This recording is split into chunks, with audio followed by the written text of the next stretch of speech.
is your new best friend. We need to talk, my friend. We need to talk.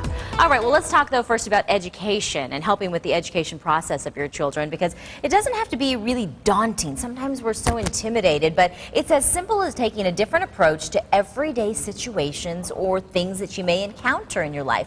Today, Dr. Joanne Vasquez with Helios Education Foundation in partnership with Expect More Arizona is here to teach us how we can engage those kids. It's good to have both of you on the show. Tyler, it's nice to have you.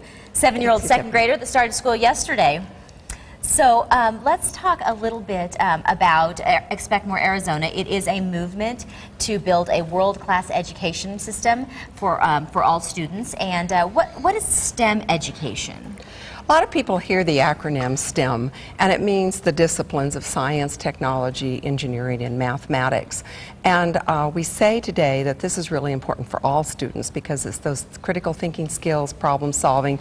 But more than that, it makes learning relevant for our students. It brings all the disciplines together. So that's why STEM education is so important today.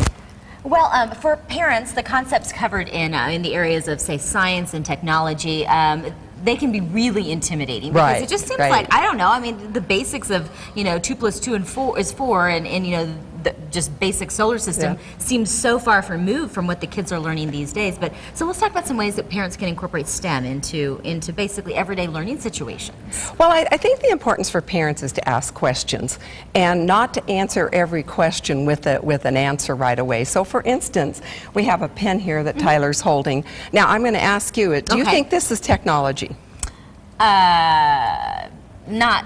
Not real advanced technology, I would say. I don't know. Okay, so now I'm intimidated already.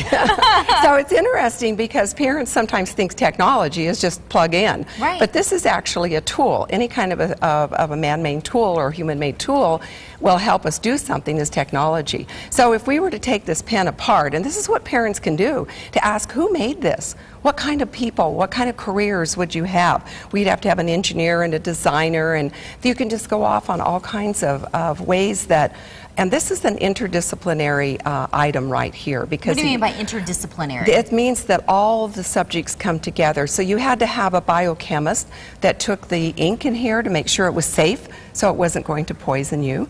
You also had to make sure that the design is pretty, so Bic wants to make, or some brand wants to make sure that they got the one off the shelf. And then you have to be able to have a mold that's going to, the plastic mold. So there are all kinds of careers that are in this one type of item. So I think asking children, who do you think made this? Where did it come from? And then doing a little bit of research is a fun way. Tyler, would you have known that this is technology? You wouldn't have? Oh, good. Now I don't feel so bad. Okay, so let's talk about some other examples of how STEM can be incorporated into just everyday learning. You've been having me hold these balloons, and I don't know why I'm holding them, but I imagine I'm about to learn something along with Tyler. Okay, well, one of the things that I have found is that you can use everyday items at home. For instance, when you're folding your clothes, have your child sort the clothes into the socks, into the underwear, but you're classifying. And your classifying is both a math and a science skill. It's a very simple thing, but those kinds of things, and maybe have the child problem solve how many socks would fit in this amount of area, those kinds of things. So here's an everyday common thing we have with balloons. Now, everybody's gone to the doorknob and you scoot along and you touch it, and it gives you a shock. Right. Okay, so we call that static electricity. So we immediately give the child the name of that. But let's try a little experiment that students or kids can find at home. So Tyler, I'm going to have you hold one of the balloons right out in front of you. Can you bend over a little bit? Okay, let's hold one of the balloons out here. And then we're going to hold the other one in the other hand over here. And I would like you to, we'll have to hold them apart. Now, what do you think's going to happen? They're just holding down there, aren't they? What are they doing? Staying down there and floating. They're just floating. Okay, well, I'm going to take one balloon from you and take this piece of wool, and I want you to rub this balloon, hold it, and rub it 10 times with that piece of wool. Okay, can you do that for me?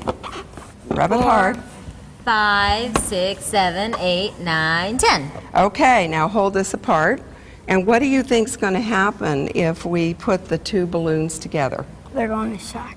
They're going to what? They're going to shock each other. They're going to shock each other? Do you think they'll come together? I think they're going to balloon kiss. They're going to clune together. Yeah, they're doing a balloon kiss.